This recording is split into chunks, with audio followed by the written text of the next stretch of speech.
మహిళలు అన్ని రంగాల్లో ఆర్థిక అభివృద్ధి సాధించాలని కలెక్టర్ వెంకట మురళి అన్నారు. చినగంజాం మండలంలో యూనియన్ బ్యాంకును కలెక్టర్ ప్రారంభించారు.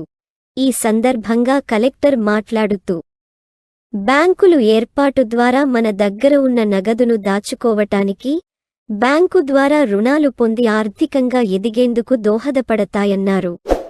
బ్యాంకులో తీసుకున్న రుణాలు సకాలంలో చెల్లించడం ద్వారా మరింతగా రుణాలు పొందే అవకాశం ఉంటుందన్నారు. రాఖీ పౌర్ణమి సందర్భంగా మహిళలు జిల్లా కలెక్టర్ వెంకట మురళికి రాఖీలు కట్టి శుభాకాంక్షలు తెలిపారు.